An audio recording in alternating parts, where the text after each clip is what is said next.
Diane. Hello, Albert.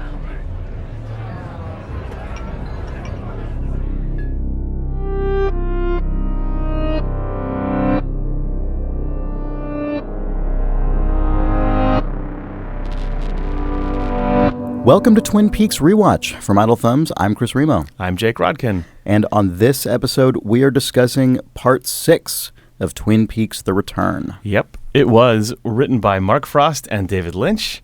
It was directed by David Lynch, and it first aired on June 11th in the year 2017.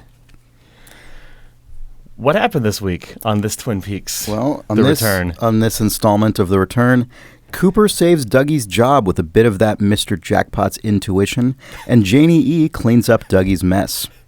After an illicit meeting, Richard Horne commits an unbelievable atrocity witnessed by Fire Walk With Me's Carl Rodd.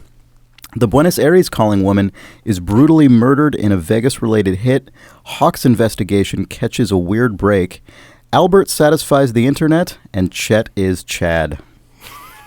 That's very accurate. That's accurate. Yeah. I want to start with just what did you think of this episode of Twin Peaks? Oh man, I don't know. I'm maybe slightly more mixed about this one than I was about, for instance, last week's. Yeah, this week it had it has the same thing going on in it that the whole season has had for me, where at the end of the episode I feel like I've seen nothing, but at the same time a ton of things that have happened, sort of just from a number of events that they managed to pack into a slow-seeming season. But at the same time, all of those things and sort of the amount of setup and just sort of mid-plot churn, this feels like what if Mark Frost and David Lynch were given 18 episodes of Twin Peaks. Right. I guess it feels like we're in the middle of a TV season now more than the beginning did to me. The thing that this episode sort of I think puts in my mind, and this is not necessarily a criticism per se, but it is a big difference, I think, to the original run of Twin Peaks. A thing I'm realizing is the way Twin Peaks worked, the original series, there were a lot of characters in that show, but typically you'd see a couple arcs at a time, and you'd go through, obviously there was the big arc of Laura Palmer that runs throughout the whole thing. But for the most part, you kind of go through several episode long chunks where a few characters are focused on, and even if they're not overlapping very much, they have time to breathe, and we really live with those characters a lot.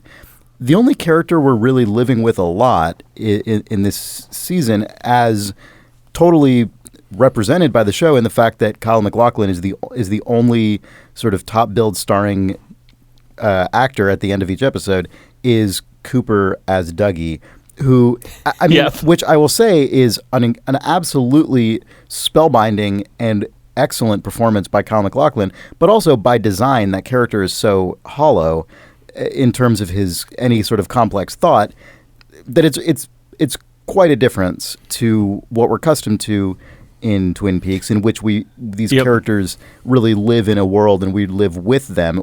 Most of the other characters in this season we just aren't given enough time with them to really, really, truly know them and live with them. The entire show feels like it's this sort of whipping whirlwind swirling around Dougie, so you're only just catching these little glimpses of these barely related things, except that then, I guess accidentally to continue my whirlwind analogy, Dougie is also just an eye of a storm. Like there's not actually a thing there in the middle of all of it. And it's very strange. Yeah, I mean in this episode he is definitely the Mr. Magoo tripping through the eye of the storm, completely either unaware or unable to exert sort of significant intentional agency beyond what he somehow manages to succeed into through means that are in some cases luck and in some cases seemingly supernatural or Black Lodge related. Yeah. Which is that was a really funny thing. His children's coloring book thing? Yeah. Yeah. Yeah.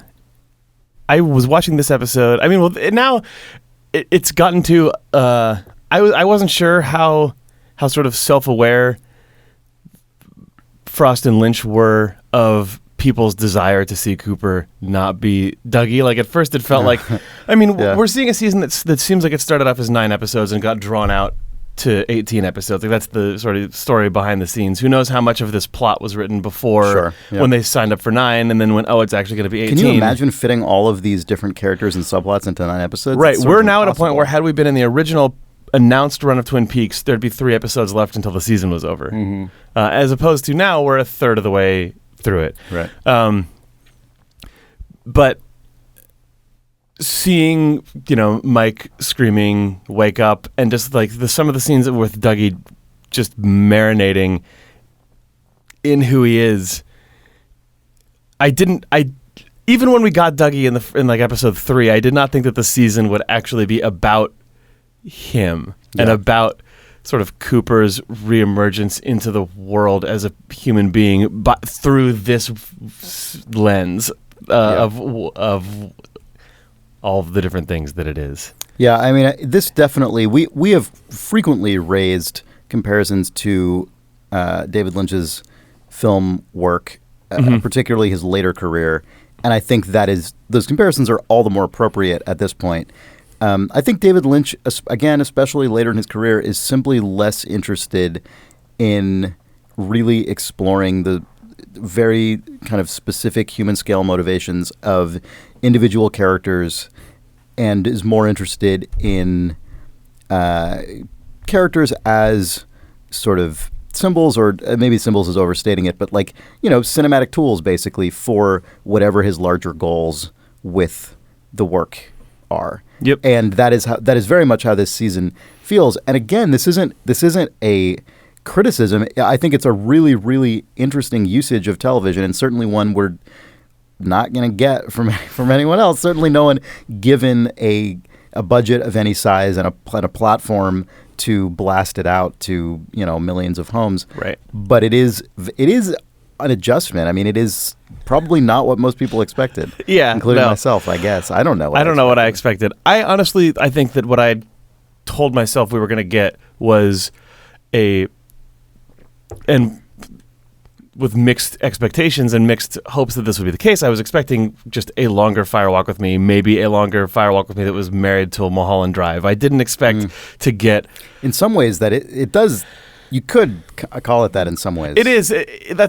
But leaning a lot more on the Mulholland Drive. Even Mulholland Drive is... I mean, Mulholland Drive has to fit in 2 hours. It's just much more focused than this. Yeah, we're just getting this crazy, crazy meditation on this character who is a character that usually would not be deemed worthy of this extended a meditation on their life, I think, by anyone else who's going to make a TV show. Mm-hmm. And that's... Yeah, that's an interesting... I mean, we should probably soon start moving on to the actual specific contents of the episode, but that is an interesting thing, right? This is only possible because we've sort of been grandfathered into... Like, you could never launch a series about Cooper it's as Dougie. Like, that's an FBI agent comes out of a dream, and where it is Dougie. Yeah, America's going to go crazy for Dougie, says Prestige it's not Television. Dougie, it's... zombie Cooper as... I mean, that's what's like... It's such an sort of abstruse thing. You could never have that in a television show, and you probably wouldn't even ever do it in the 3rd season of a show in which the 2nd season ran within the last 4 years. No, this is only possible in this incredibly specific, weird... This is what you do either when you're a prestige television show coming back 25 years later, or your show got canceled, but you contractually have to film 18 more episodes of it. Yes. One of the 2 ways where you're allowed to do whatever you want. One sort of broad thing I want to talk about before we get into the specifics is, especially in the last couple episodes, when we've just been living in Dougie world, it's been interesting to me to think about Mark Frost and David Lynch as 2 guys putting the show together. Like during the original run and during Firewalk with Me on this podcast, we talked a lot about just those guys' collaborations and where they focused and what they didn't do. And I've been finding... I guess the simplest breakdown is probably that Mark Frost is the person who's just laying down all of the plot that actually keeps the show propulsive at all. But it's I was thinking about it more in a sort of Twin Peaks dorky way about, like, the fact that this season is the first time that Mark Frost is writing about things like Garmonbozia and the Owl Cave Ring. It's the first time that Mark Frost is writing stuff involving the Fat Trout Trailer Park and Philip Jeffries and all of these things that he just had nothing to do with. And on the other hand, David Lynch is back into wacky conspiracy theories and having to sustain a world that can exist for 18 hours. Like, I feel like the two of these guys, it's interesting. It feels like the sort of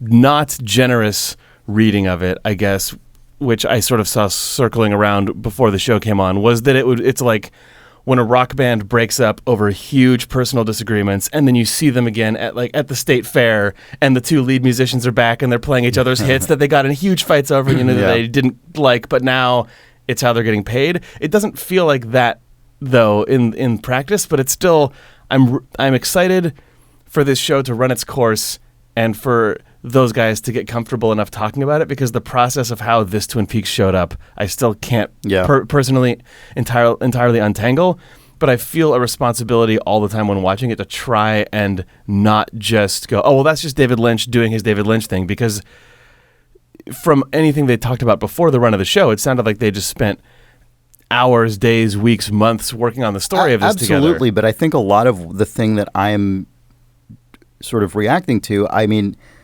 not to be presumptuous, but I think a lot of it really comes down to editing and how the material on the page is sequenced. I mean, from all accounts, this material was all sort of there in a big pile and shot in sequence and then edited, reformed, into episodes. And it's very easy to imagine.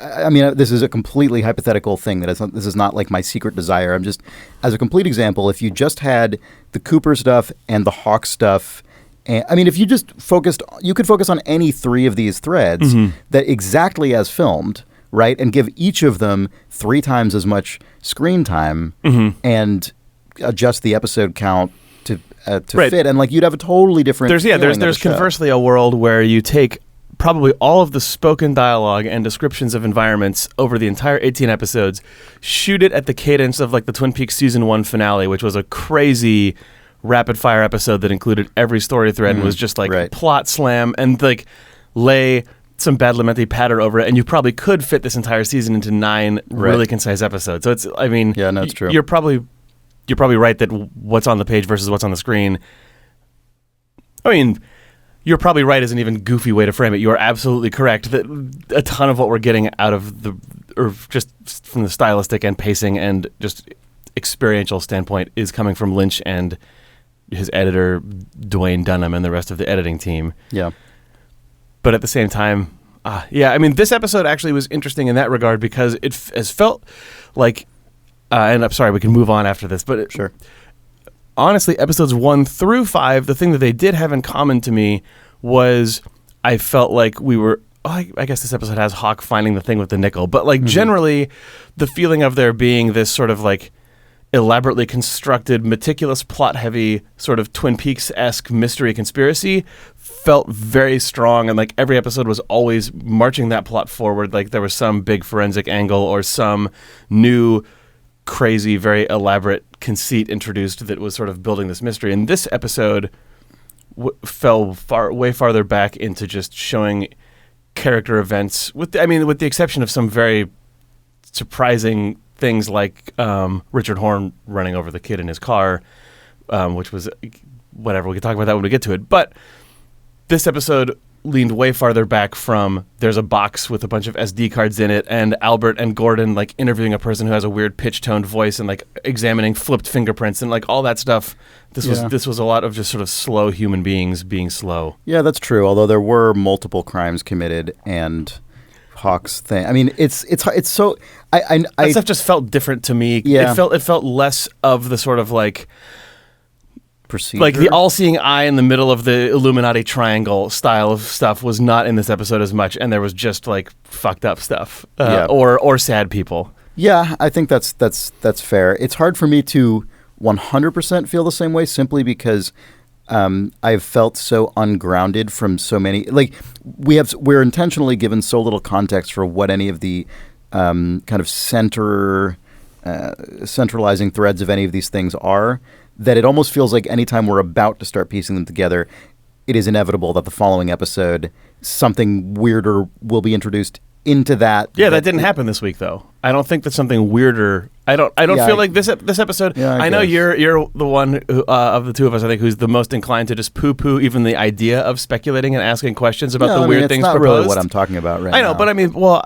I think that I don't think that you are, but I think that the previous episodes have felt different to me because they are often raising those where you'll just be introduced to something unknowable that there's a good chance that it will not be addressed in the next episode, and that, like you said, it will just be destroyed by something even weirder happening. But this episode, I don't feel like people walked away, like I didn't at least walk away going, what does X new entire concept that we've been presented mean?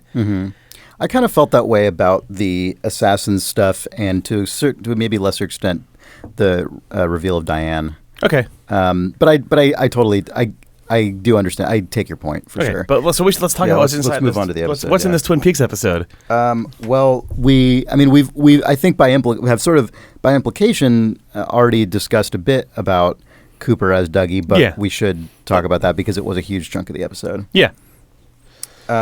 We start exactly where we left off, basically. Yeah, right? Precisely where we left off. Yeah, felt like that may have been a necessity of editing. I'm not sure if that's true or not, because like I thought I loved that last episode didn't end in the roadhouse and ended Me with too. I loved it. Cooper touching the shoe, and that I think it was a Johnny Jewel song playing in the background. But this episode felt like it like just faded down and then faded up right into that exact scene.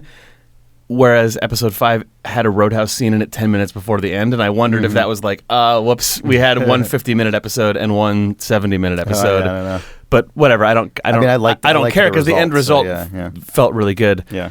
And then Cooper was taken home by one of the most. Wait, you should mention the what was someone pointed out on our forums as I'm sure discovered by someone somewhere else. Oh yeah. But the that statue with which Cooper is obsessed is a statue of it is a well I mean I don't know what the actual statue itself is of, but it's clearly modeled after or bears striking similarity to the movie poster for a film called The FBI Story starring Jimmy Stewart. I think so, yeah. Wearing that same kind of Western get up and aiming a gun in that same way, and that was just I think the general emotional takeaway from that is basically what we discussed last week, which is that Cooper sees these remnants of his FBI life and somehow grabs onto them. But it's a cool additional bit of specificity. It also, if you really want to, if you consider, I think there's like the autobiography of Agent Cooper that was released at one point. Right. Of like, and in that, he says, above my bed is my most important personal item, a poster of Jimmy Stewart in the movie The FBI Story, which only I can touch. And that was Dale Cooper, age 13, in that book. Yeah, that's amazing. So I don't know if that's... when was that? Because that book was released ages ago, right? I mean, in the 90s. Yeah. Wasn't it? Yeah. That was who like wrote during... it? Did Mark Frost write it? I don't know who wrote it. I should know that. I think it might have been someone else. I can't remember, but maybe look that up. But yeah, that is a... I really, really like that because it's the kind of incredibly obscure, dorky detail that if you somehow are aware of the reference, no matter whether it's, It's by Scott Frost, Mark Frost's brother. That's right. The autobiography of FBI Special Agent Dale Cooper, My Life, My Tapes. Yeah. Because if you're aware of any of these incredibly specific references, it kind of gains a poignancy there. But you absolutely don't need to in order to just take away the general dynamic of the scene. Like, it's a totally touching scene. Yep. Absent any of that incredibly specific knowledge. I think that that totally nails it for me. I just love that. I thought it was really cool. Did you understand or have any read into what Cooper / Dougie was doing, like putting his hand inside of his coat during that? I thought he was trying to take the coat off. Oh, okay. It's just sort of... but he's holding the files and is like just encumbered? Yeah, I mean, I think he seems to... His hand-eye coordination and general awareness of spatial it seemed to be that of a objects child. seemed right. And so I don't think like the way he holds understands. The pencil. Exactly right. Yeah. So I mean, I think he literally just trying to pull it off of him, not understanding that is a more complex Yeah, it was like set of like when you actions. when you're dog has to wear the cone or have a cast on or something. Yeah, exactly. Yeah, that's what I thought that was. Yeah, but I don't know. And then he's escorted home by like the most caring person Dougie has ever experienced so far, of just a person who asks him a bunch of reasonable questions and then just and is the first person I think to directly outright state, like, I think he's a little disoriented or something. I mean, like, no one actually, people are like always giving him a weird look, but no one, even including his wife, ever just says. It seems like it's. I mean, she does finally once it is mentioned by that guy, but. And then she says you should go. Yeah, go see Dr. Ben. I'll take you to go see Dr. Ben. Go see Dr. Ben. Yeah. Every character in this, I guess, has a repeat name. Yeah. Except Chad. Yeah, sorry. Mea culpa. Yeah. We called him Chet, and we really wanted him to be named Chet. Yeah. I mean, he's Chad. If he's not going to be named Chet, at least he's named Chad. At least he's named Chad. He'll always be Chet to me. He'll always be the third Chet, but he's instead, I guess, the first Chad. Yeah. Yeah. Stay tuned for more Chads. America's first Chad. Yeah. Maybe we'll get some more Chads. I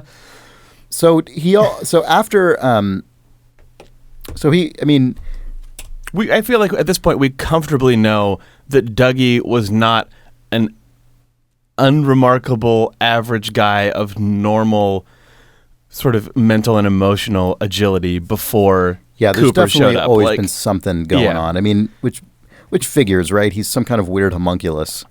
So. Yeah. So what's going on with old what's his name? Dougie. Jeez. I'm the new Dougie. I think that was a very, very, very tiny detail. The beginning of this episode in which Dougie is being, encouraged by Janie to go say goodnight to Sonny Jim. Mm-hmm. By right up until... I believe this episode marks the first time Sonny Jim actually says anything. Yeah, I think so too. Yeah. He's just sort of looked happy or confused or like secretly sad. Right.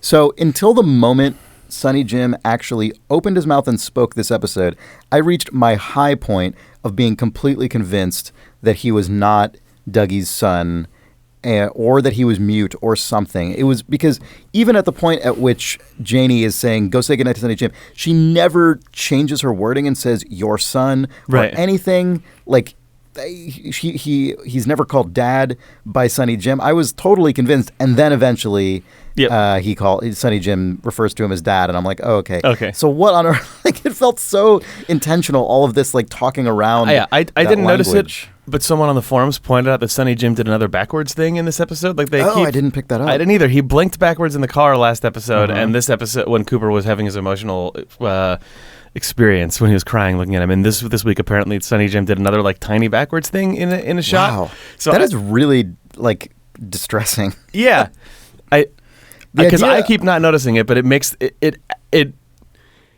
Like those moments that are actually emotionally affecting, like Cooper seeing him in the car, and this one where they were playing with the clapper, turning the light off and on, feel like emotionally genuine, and that Lynch then just sneaks a weird artificial thing in where Sonny Jim does something completely inhuman is a weird like addition like of undermining or uncertainty introduced into it. We're like, oh, maybe this wasn't okay. Nope, I guess it's not because this kid just was backwards. Man, that's really like distressing to imagine a child that is a Black Lodge doppelganger or construction or just, in the way that secretly is just a weird gummy mask face will turn to dust when looking vaguely like Abraham Lincoln or whatever the hell that was. Sucked into a power outlet.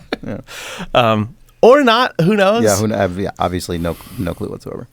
That scene was really good though. I liked it a lot, and I felt so bad when he got in trouble and had to go downstairs. Yeah. Do you want to talk about his stuff at work with his boss and the incredible insights that he's scrawled onto these? I thought it was quite an extension of generosity of his boss to look through every single one of these files to even have the chance of finding whatever sort of mystic pattern was embedded within them. I mean, the fact that he looks through like 3 of them and is like, what the hell am I supposed to do with this? And then diligently goes through every single additional one. I liked that Dougie's repetition was almost played as like a Don Draper power move where he was like, what did he say? He said, how am I supposed to make sense of this? Yeah, and then Dougie says, you make sense of this. Yeah, he's like, make sense of it. And it was like, but he like just had enough of like a sort of like insistence of like an insistence and like underlying menace to it, even though his dead voice was like, it sounded like he almost said like, you make sense of it. And then the guy just sort of was like, oh. Yeah. And he kept, yeah. And then the boss's eventual sort of like statement of thanks is so over the top. He goes, Dougie, thank you. I want you to keep this information to yourself. This is disturbing, to say the least. You've certainly given me a lot to think about. And then it's so, like, it's so funny. I liked again, this is one of those things that, like, how much did David Lynch care about the details of what Kyle MacLachlan was actually circling, as opposed to, like, I bet you any money Mark Frost cared a lot and made sure that was... Exactly, because I feel like when he was going through the pages, the insert shots that we got treated it all the time in a way that you were seeing some sort of like forensic presentation of like a genius savant doing things, but then it was directed as Cooper coloring with crayon. But like there was some consistency to like the names that he kept highlighting and the lines and that he drew. Well, the lights that appeared to indicate. Yeah, it was always the same names showing up in different places on forums and stuff, and I have no idea what it meant. I suspect there are people who are trying to suss it out, and there's probably a lot more internal logic to it. There's a lot of screen captures on the internet right now of these insurance claims. If it ends up mattering, I'll be excited later, and we can talk about it then. But for now, I'm excited for other people to do the work. Yeah, I liked. It did a very good job of conveying, even when Cooper was scribbling, and then also when the guy was looking through it, just like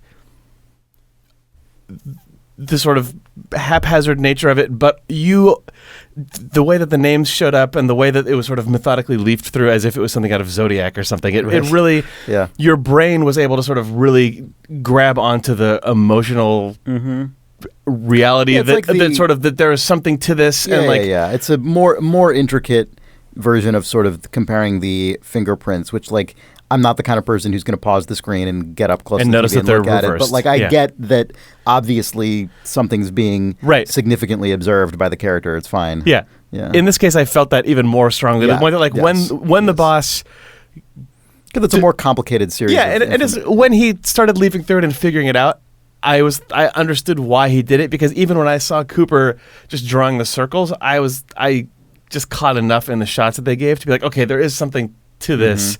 And then I really wanted to know what it was. But then when the boss said, thank you for this, and all of that stuff, like the most outrageous, you've solved all of the problems. It's like, okay, well, now I don't need to know anymore because I was given the reward at the end without even having to know what it was. Do you think there's anything to the, I mean, I'm sure there is, but do you have any thoughts on the fact that he's drawing a sort of ladder and staircase motif? Yeah, it felt like he was drawing sort of visual images of sort of, I mean, we've seen him climbing up a ladder on his journey out. It feels like, it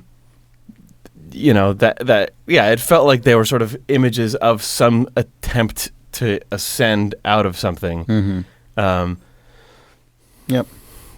I don't know. So they're really drawing out Cooper coming back to life. Having Mike perturbed Mike just say, wake up, don't die, wake up. Yeah, we've seen he's gotten a couple of those. And this one was very explicit, though, of like Mike is worried. Mike as audience surrogate has actually been very common since Cooper escaped. Mike has been like, this was not what was supposed to happen. And I believe that typically as that has happened, it has been before Cooper ends up sort of again using his intuition in some notable way, right? Or he pees. Brilliant intuition, yeah. What was I just going to say? Oh, I liked that they kept showing the other guy who clearly is going to get destroyed by Cooper's childish drawings, like anxiously looking at the meeting through the glass of like what's happening. Yeah. Who knows what any of that will mean, other than maybe Cooper just walks out of it as Cooper, having done something just and good and unearthed a criminal. But it's been fun to watch that guy realize that he's being played by what is to his perceptions a childish idiot. So do you want to discuss Janie E? This is a scene that is incredibly straightforward, right? I mean, I think pretty much the scene is what it is on the surface, but did you have any sort of observations or comments about it? Which, the one in the... Oh, sorry. I mean the one that we haven't yet discussed, which is the one in the park. Oh, okay. Yeah, right. because there are other scenes. Oh, right. There's where she gets the phone call in the house. Yeah. I liked it. Yeah. I mean, one thing I guess to mention about... Yeah, I mean, I enjoyed it. One thing to mention about this scene, just as an idle thought, is I want you to sort of recap your understanding of the connection between those guys, the demanding money, and all the other sort of Las Vegas-centered stuff that's swirling around, because that stuff seems so incredibly high stakes that it's kind of difficult for me to imagine a $25,000 payoff on an expected $52,000 payoff being sufficient to just turn that off. Yeah, it's hard. It's hard to know. I've been trying. Okay, full disclaimer: there are people who are doing a far better job than we are of tracking all of the intricacies of these things. Those two guys whose names, man, one of them is named Jake, which I remember because it's my name. I almost just said the other guy's name is Chet, which is hilarious. It's obviously not. We just need to, as this podcast continues, we need to start subtly seeding in. Pretty sure that those two guys' names were Chet and Chet. But those two guys who meet her are the same two guys who were scoping out Dougie's house. Which that tracks. Yes. And it's been hard to know if we postulated, are they doing that because something involving bad coup, yeah. Or was it because just of Dougie got in over his head with gambling debts? Then it turned out that Lorraine, that woman who called Buenos Aires, I think last episode, also was talking to them about Dougie's house and about Dougie's car. So that all of the threads are somehow connected in a way that I feel is important. Right. I mean, including Philip Jeffries. I mean, presumably by Lorraine is talking to Philip Jeffries. Also, Bad Coop is talking to Philip Jeffries. Yeah. We know Bad Coop is somehow involved in the creation of Dougie. Yep. The hitmen are ostensibly after gambling money, except that they're talking to Lorraine. Lorraine and Dougie are being targeted by that assassin who kills Lorraine this episode. The assassin was given a file that also included Dougie. That included Dougie, and that file he was given to by I'm trying to remember the guy in Las Vegas. The guy in Las Vegas, whose name I know. His name is Duncan. I don't know if that's ever said aloud, but he's the guy who we were introduced to the Las Vegas thread through Duncan in episode 2 when he was talking to an underling about saying, she's got the job, you don't want to work for him, and they never put nouns on those things. So this web is an outrageous interconnected string of things, and I don't think we have enough information to know how... We don't know anyone's motivations for it, other than it seems like there are some high echelon players who are using just sort of guys like those two hitmen. It feels like there's some hierarchy of power and of sort of long game intent. Probably up at the top is Bad Coop, Mr. C, whatever his name is. But beyond being able to sort of articulate how everyone is connected, I don't... No, that's all I wanted you to do. I mean, I was just... I mean, again, because the scene with Janie and the two collectors is so... Again, the scene is, relative to a lot of scenes in the show, is so incredibly straightforward and seemingly on its face understandable in terms of the relationship between the characters involved, intense motivations, that I wanted to make sure that we got a general recap of that stuff, because it's obviously part of this huge weird web. It felt to me like those guys are such low-tier hired goons that them just being dressed down by a strong person with conviction is enough to make them back off, even though they only got half their money. And then they're going to have to, with their tail between their legs, go back and say, we only got half the money. But who are they even giving the money to? It doesn't seem like anyone else cares about the money part. Yeah. Well, I mean, the amount of money they're asking for, even the higher amount of money, one would imagine it's not a lot relative to the kinds of operations that seem to be, the guy in this 50th floor office in Las Vegas. Right. Putting out a hit on their direct boss, as far as we know, who is now dead. Yeah. So who knows what any of this means. Also, Dougie walked home with hundreds of thousands of dollars in cash. So she lowballed these guys. Yeah. But she could have paid them off in full. I enjoyed that. As just a matter of principle. I assume the reason I think her doing that was I think she probably did intentionally as a smart move, not just to keep more money, but I think more to like send a message that I do not have the money. Right. Had she just walked in and gone, sure, whatever. Yeah. It's nothing to me. Like, you're then just on the hook forever, right? Exactly. Yeah. As opposed to giving them a ridiculous lecture about the 1%. Yeah, exactly. That was really good. I don't think it's the 1% that gets extorted for gambling debts, but that's, but it was perfect from her position. It was a great. Oh, yeah, no, it was great. It was great. I like that we drive horrible cars. There's like we got cars that are old and terrible or something. It was a really good. It was, very good. I liked it. It was good, like Mark Frosty character dialogue. Yeah. Because we're already talking about the whole web, I want to talk about that woman who is assassinated, the one who called Lorraine. Yeah. Because and her song, love that she has a theme. Well, didn't it happen? Blasts. The assassin opened the file, then once her photo shows up on screen, the music starts playing. Yes, I love that. God, that's the third time or something that we've heard. I think maybe only second. It was either 2 or 3. I think we might have heard it twice last episode too. I can't remember. Oh my God, I have no idea what it means or what the significance is, obviously, but just as a tonal choice and as a surprising choice, because that is just absolutely not at all how Twin Peaks uses or ever has used music. Yeah. I am just completely in love with really that good. creative choice. Oh, I looked up the hitman's name. Yeah. It is a stupid name. It is Ike the Spike Stadler. Oh, that's fine. What's wrong with that? It's good. Ike the Spike Stadler? That's great. Yeah, it's very good. That's great. I'm sad he uses a spike and he's sad when he bends it, I guess. Yeah, he murders someone and then it's bent and he's sad. Yeah. Which is a really Twin Peaks thing. That's a very Twin thing Peaks, to be. Yeah. And the fact that it gets bent in this like perfect 290-degree angles, an impossible way for that to get bent after murder. Like there's no way that happens, but it did, and he's sad about it. It's very Twin Peaks. When it did is visually convey that it's ruined. Yeah, exactly. Bend the shit out of it. Bend this. Yeah. I don't have any other specific observations about that thread at this point. Okay. Actually, Okay, well, at the very top of this episode, I talked about this kind of being Mark Frost and David Lynch's version of Twin Peaks Season 2, and I didn't entirely mean that in they've erased... I mean, they haven't erased Season 2. The thing that was interesting to me is how much that stuff has been honored, but the way this season uses death as a device is very much more in line with Twin Peaks Season 2, and I guess in line with just TV. Yeah.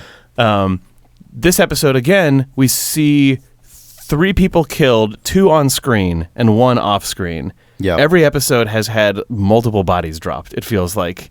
Is that actually true? Well, last episode, the car exploded. Yeah. The episode before that, I don't know if anyone died. This episode felt much more graphic than anything other than the teens getting murdered by the glass box effect, which felt and very... Ruth Davenport's body you just see on display. Right. Which was computer-generated looking. That was very stylized in a way that made it not quite hit as hard for me. And then the teens getting murdered by the effect felt so over the top. Right, and the photograph of their crime scene was really shocking when that showed up on screen. But this episode featured a straight-up brutal stabbing murder and also a child getting slammed into by a car. Yeah. Which one? Sorry. Oh, that was just that. I mean, did you want to talk about that scene or now? Well, I mentioned all of this just because because Lorraine getting killed by Ike the Spike. Mm-hmm. It's just this. All of the different times that someone has been killed, it's presented in a very different way, and it does a different thing for the story, and it means something different. It's in that regard, it's very different than like the Wyndham Earl sort of throwaway. Well, okay, they weren't throwaway. He buried someone in a paper mache chess piece. Yeah. But I wasn't expecting this season to be such a sort of murder rampage to keep the plot moving. I wasn't expecting it to be like double dealing through actual termination of human life. So like in a thing that I really liked about early Twin Peaks was that there was one murder, Laura Palmer's murder, and then everything else, even though there was supernatural craziness around, it was influencing people's motivations and how they felt and how they behaved, but it wasn't just a world full of assassins and corpses and exploding cars.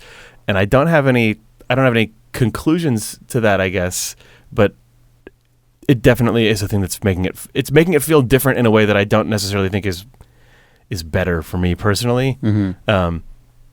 But whatever. Seeing that woman stabbed to death on screen was shocking. Yeah. In other news. Yeah. Yeah, although less shocking to me than the kid getting run over. The kid getting run over. The kid getting. Well, we could talk. Yeah.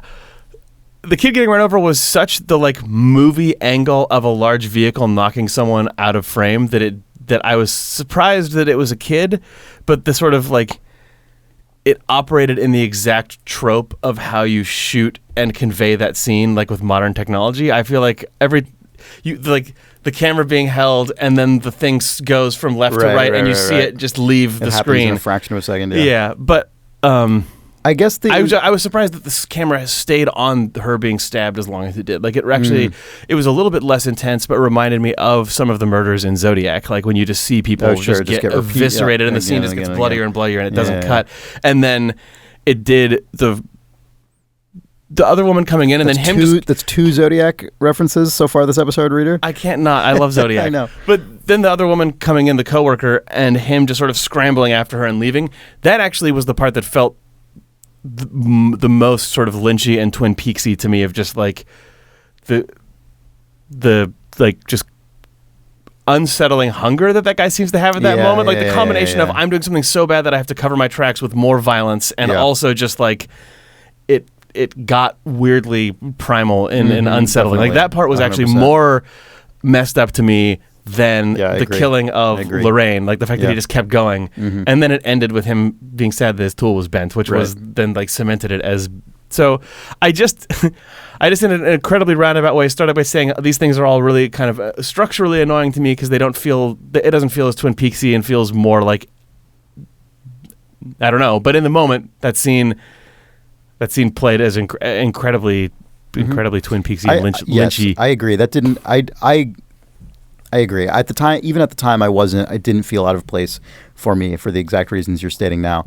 Again, to go back to the kid getting run over, one reason that has sat so weirdly for me at the time and since, in part is, so, I mean, one, it was a crazy thing that happened with characters that were introduced just for the kid to be killed, for one thing. Obviously there was a guy, Carl Rod, who's the trailer park owner from Fire Walk With Me, who sort of witnesses this and has some kind of like sort of sublime moment or something, unclear.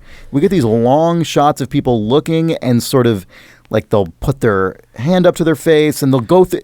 It was so stilted and strange. And it felt like the melodrama was cranked up to a crazy degree, and everyone was just kind of frozen in place. And obviously I've never been in that situation, so I don't know if that's accurate to life or not. Maybe it is. But when I was watching it and seeing all of the shots of the people and the mom with the kid and Carl looking on and it just cutting over and over and over again to all that stuff,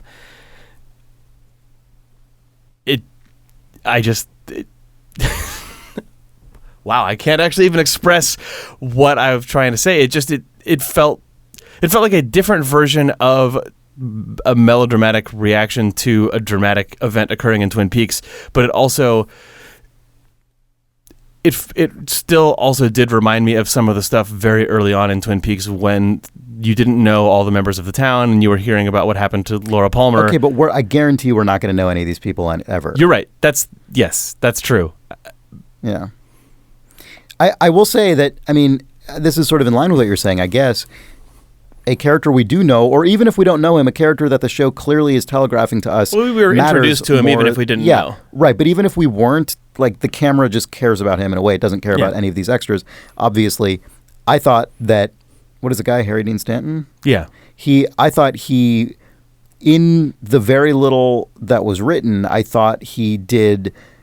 his character conveyed a huge amount just through his face. I mean, I thought that even before that scene, when he's in the car, there's a moment in the car where he sort of smirks, and it was just pitch perfect. Yeah. And I mean, I thought that character beginning to end absolutely knocked it out of the park. So he was the saving grace. Yeah, the other characters of felt that like they were scene for me. directed to be like background people in a Renaissance painting of this scene or Yes, something exactly. like that. But they was just held a little too long for me to care. Yeah. We should, unless you have other specific things to say about this, we should move on because we're not. A couple things. Well, There's all the numbers and everything. Yeah, well, specifically, he's the owner of the Fat Trout Trailer Park, which is the trailer park that Chet Desmond disappears who is Chris Isaac's character playing an FBI agent, disappears in when investigating the murder of Teresa Banks in Fire Walk with Me. Mm-hmm. Also, when the little what's the trailer park guy's name? I just forgot it again. Carl Rod. Yeah, when Carl, he has that sort of emotional experience where he sees a little sort of spark seem to leave the boy's body, float up, the camera pans up, and then it disappears into basically a bundle of electrical wires. Electricity is just a constant theme in this season. Yes, and it was also a theme in Fire Walk with Me. It was really introduced in that movie. It's absolutely true. And it is worth noting that we completely failed to mention something that was I thought very striking, which was the return of the stoplight interstitial motif, which happens. The stoplight turns red, and you hear an electricity sound, and then you see Mike in the red room pacing around. Yes. Yeah. And the electricity sound I think is notable because that wasn't a component of. Traditionally, you just see the stoplight with ambient Twin Peaks noise, right? And then the stoplight silently changes. We also, I remember in the old Rewatch episodes, we always used to note what light color the stoplight. This went from green to red. Yeah, and then lingered on red and cut. And then cut, which is usually I think most often you get just a shot of the red light or of it changing to red. But yeah, you're right. Occasionally it would do other things, and that at least. Before it gained any sort of formal meaning, I don't know if it ever did, but it tended to mean like bad activity increase, like It tended that was I think the emotional it tended general to be like thing I took from it. Yeah, whatever the foreboding thing is in Twin Peaks is sort of like the wave is about to break was often represented by the stoplight. I really really like the stoplight as a purely tonal and emotional motif, and I kind of hope that the static sound doesn't mean it's going to get tied into some incredibly specific Black Lodge electricity I hope so too. System. There's a couple other sort of just Twin Peaks meta plot things.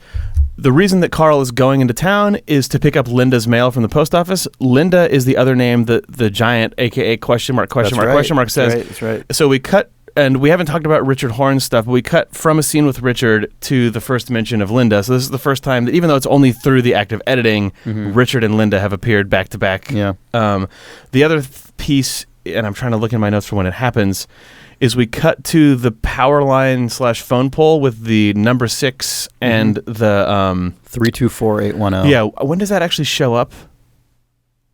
I'm trying to remember. In this episode or elsewhere? Yes, in this episode. When do we cut to that? I believe it is. Is it right when you see the kid? After the kid gets hit with a truck, or is it earlier? I believe it. Okay, it's after it's when Carl Rod goes over to the mother. It's after he goes over to the mother, I believe. Right. Okay, so it's the end of that scene. We then cut to that power pole. Yeah. That power pole. I actually talk about it in the Fire Walk with Me episode because it's the way that it's shot in that movie. Like, there's no weird numbers spread about that movie the way that there are in Twin Peaks: The Return.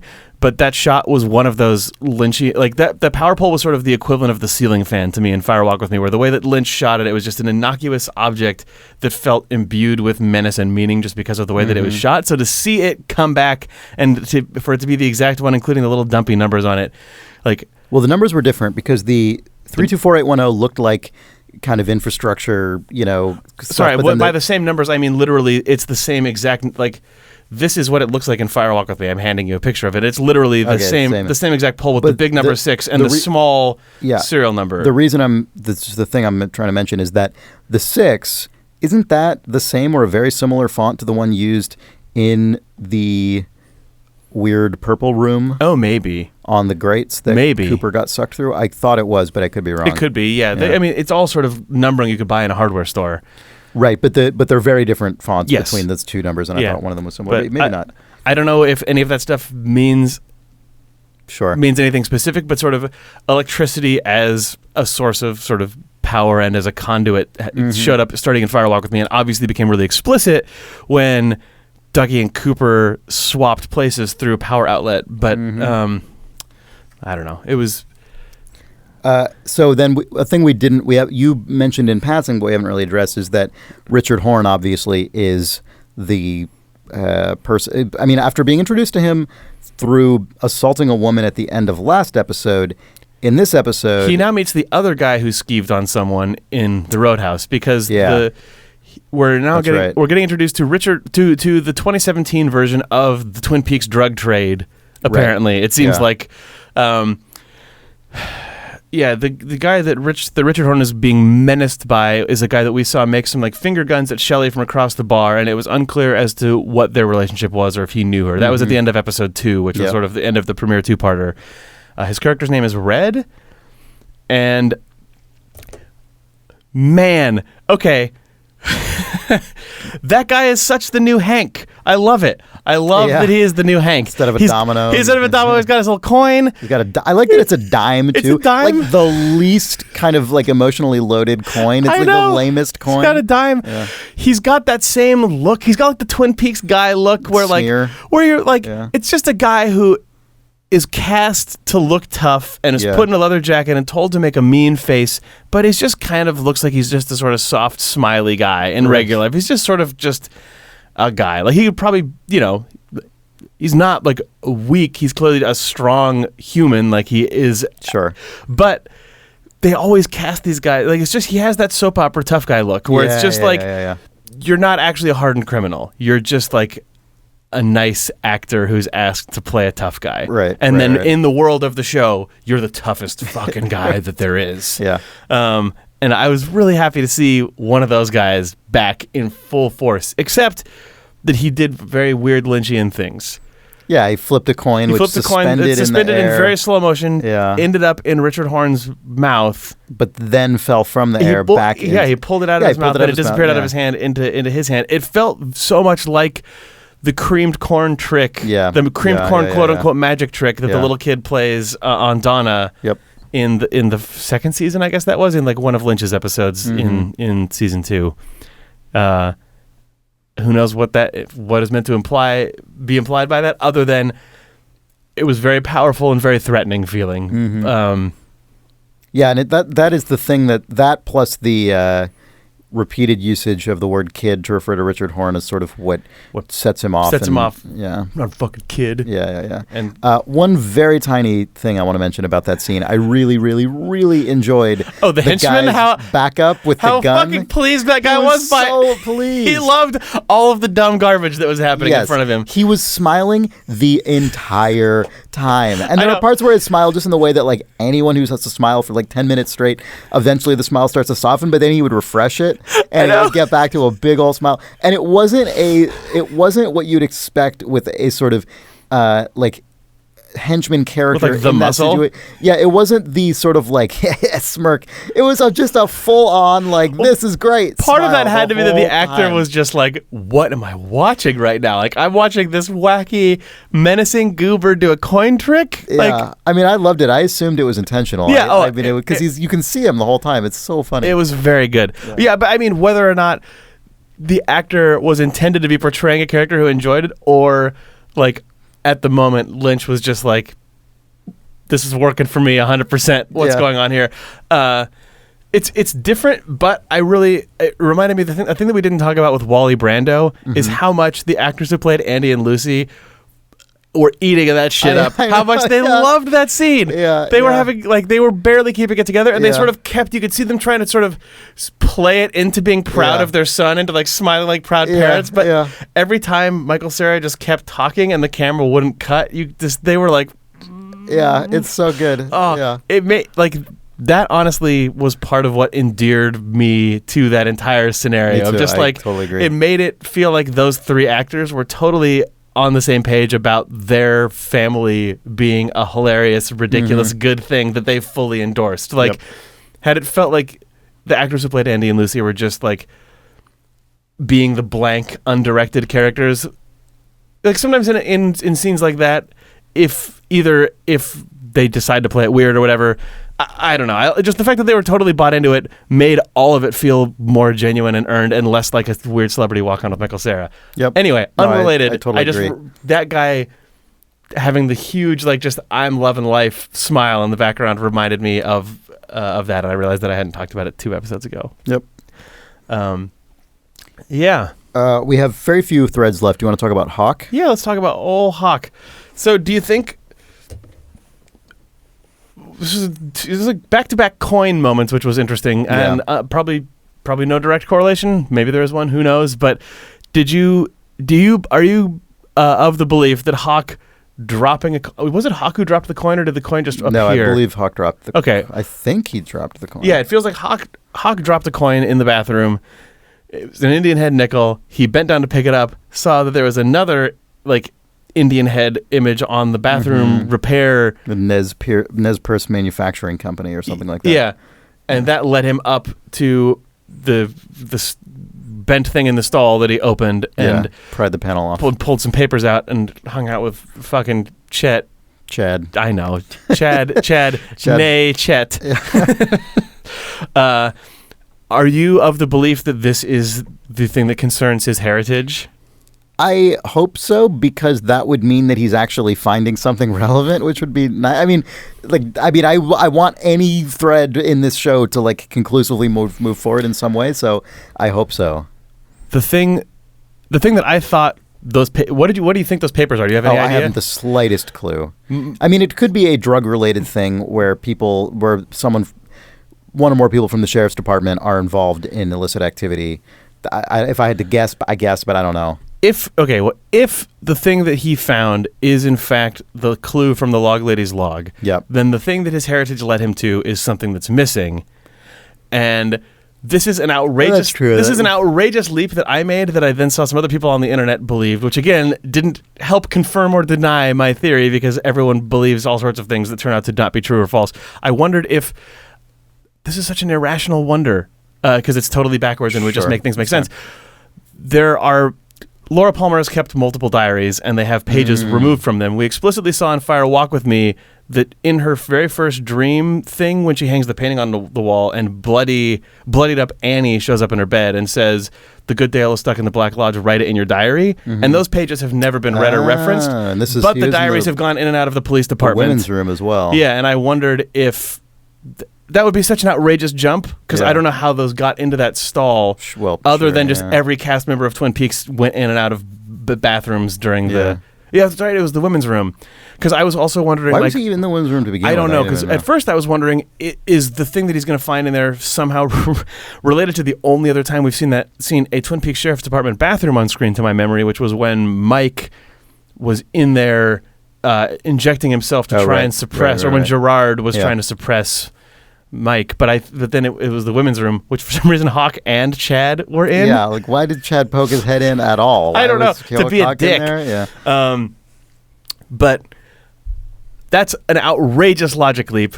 Regardless of what those pages are, I hope that this is that. I mean, it seems like Hawk is looking for something that's missing, quote unquote, and it would be the most convenient and probably just pleasing thing if what he finds is literally just a thing that was missing from all the case files that he and Andy have been poring over. Yeah, that would be great. And it's like, it makes the most logical sense, too, that the thing that, although I'm sad that it's not the Indian Heritage book in Ruth Davenport's apartment. Speaking of records being kept in the original run of Twin Peaks, Albert meets Diane. Yeah, I think is that the last scene that we didn't touch on so far? We didn't talk about the new Truman's Wife scene. Oh yeah, we can end on a high note and talk about that scene. So let's talk about. Well, do you want to cap that off? I guess since we're already talking about the sheriff's department. Okay, that scene, that whole sort of beat, it almost felt to me like a test. How do I phrase that exactly? Like that, the way that the show has chosen to portray Sheriff Truman's wife did not come across to me any better simply because that woman says, "Don't you understand the trauma that she went through? Her son committed suicide." Yeah. And I feel like for some people, hearing that just spoken aloud as the plot will be enough to justify it because you'll paint a big Right. emotional picture in your brain and go, well, of course, now that I know that canonically that's the history of that character, I can, for myself, try to understand why that could lead to blah, blah, blah, blah, blah. For me, I felt it felt like it doubled down on cheapness to me I personally. agree. I was like, I didn't feel like her behavior as sort of a one-note parody of a nagging wife was earned, and I didn't feel like a character just turning to the camera and saying, you should feel bad for this character because of, because her child committed because of suicide. arbitrary plot device which that is we're like, simply inserting right now. as a device, I mean, as just a thing that would happen, yes, your child committing suicide is terrible. Traumatic, yeah. But just literally saying that aloud and then just turning back to your desk and doing an eye roll doesn't... Well, the show also, I mean, I think the show doesn't do itself any favors in that regard by Chad's response also being the most cartoonish. Like, even the biggest dipshit in the world would, like that. It makes it so easy to have a sense of sympathy that is incredibly thin. Yeah, it's like, okay, yeah, Chad's an idiot. Like, I mean, that he's such a ridiculous idiot. But the main reason I feel that way, I think, is because this is something that I think this show is just going to struggle with for a while, or at least rather I am going to struggle with this show, which is that with any given character in this show, save Cooper and maybe a couple others, we are given so little time with them. Like, all we've seen of this character is she comes in and screams at Truman. That's literally all we've seen. We've barely seen more of Truman himself. Right. All we know of Chad is that he's this, like, every single scene is him being a dipshit. Yep. This woman who says the thing about that's her only role, is to just inject this. We don't know any of these people. Yep. Except in these incredibly narrow we're getting roles. Anyone who's directly connected to Dougie, we're getting a little bit more of. Like Janie E., a couple of the people in his office. Yeah. But the Twin Peaks people, it feels like, even with the older characters, it feels like we're being asked to take it on faith that what they're doing is genuine and interesting because we have things invested in them from before, but I feel like we're just given the tiniest coating, and then it almost works. Like Andy, Lucy, and Hawk and the Log Lady are on the knife's edge, where sometimes their scenes play really well and sometimes they don't. But the new characters of Twin Peaks, especially, it's just like, yeah, you glance off them so quickly. Yeah. Yep. So I don't know. I guess that's that for now. We'll see. Yep. We should talk about Albert. Oh, yes, we should. One structural note about that is the needle seems to be slowly bending towards Twin Peaks over the course of the season. Yeah, like this episode we spent way more time in Twin Peaks with the Richard Horn storyline, and last episode we had the Norma, Shelley, and Shelley's daughter stuff. Oh, speaking of which, the German waitress at the Double R. Oh, Heidi. Giggling away. Giggling Heidi. David Lynch's favorite. David Lynch loves the Double R. Like, he loves Shelley. I mean, Norma is just good in all things, as canonically in the Twin Peaks Rewatch world. But Heidi shows up in David Lynch stuff, especially. Like, Heidi gets a scene in Fire Walk With Me, which is outrageous given how few characters get a scene in Fire Walk With Me that made the cut. Anyway, when I heard that giggling, I was like, who is this giggling? Oh, wait, it's Heidi. Yeah. I forgot that was her name, but I definitely remembered the laugh instantly, which sounds the same. It was really good that Heidi's still on staff for the Double R. Yeah, I enjoyed it a lot. Anyway, Albert. I really, really like Albert in this season. Yeah. I really, That's really true. like Albert him. is a character who we're getting a ton of time with, and it's awesome. Yeah. Yeah. I mean, by the way, that tells you something about how much time we get with characters, because you said we're getting a ton of time with Albert. We're getting no time with Albert, That's but relative true. to a lot The time we of get with Albert is very 3D as well. It's very character rich, and it's heavy on sort of traditional character acting. His scenes are meaty. No, it's true. Albert's introduction in the scene as a visual reference gag to Singing in the Rain, and then him cursing out Gene Kelly. Like, fuck Gene Kelly. What a ridiculous, hilarious thing. Well, you're first introduced to him just in a car talking to Gordon Cole on cell phone. Yeah. Oh, that's true. But then he is mad at Singing in the Rain. I mean, Also, Cole in this episode, just in that one line, was hysterical. This work is very important, and I will be thinking of you as I drink this Bordeaux. Fine Bordeaux. Yeah. Amazing. Yeah. Ugh. What was Max Von's bar a reference to? I don't know. I feel like that is a direct reference to something that is like known to most people, and I can't remember, and I'm an idiot. So someone scream at us and tell us why we are dumb. Other than that scene was incredibly short. I mean, Diane, who knows what Diane was ever going to look like, has a very David Lynchy wig on, is Laura Dern. Diane is just turns around and is revealed to be the ultimate David Lynch character. Yep. It's Laura Dern wearing a weird, like, white blonde wig. Mm-hmm. In a smoky bar. Yep. Yeah. Yep. Being kind of aloof. Mm-hmm. Yeah. No, it's the Lynchiest. All right. Well, I guess that's that. I would do some emails, but we're kind of way over time already. Yeah, we keep delaying emails, which is bad. No, we read a bunch last week. Listen. Maybe we're just alternate. Maybe they're odd numbered episodes only. Maybe. Well, please do continue sending us your email. Send it to twinpeaks@idlethumbs.net. Is it a reference to Max von Sydow? I don't know why it would be. I don't know why it would be that. Yeah. Anyway, twinpeaks@idlethumbs.net. Tell us what Max von's bar is. Yeah. Maybe it's not a reference. I don't know. I thought it sounds like one. Also, if you're interested in discussing episodes of this show with the Twin Peaks Rewatch community, you can do that if you go to our website at twinpeaksrewatch.com. There is a forum link on there, and Twin Peaks Rewatch has a whole subforum in which every episode of this show, and by extension every episode of Twin Peaks, going all the way back to the original pilot, but continuing every week now, just gets a whole discussion thread, and it's great. There's really good stuff in there. Those threads are very active. Yep.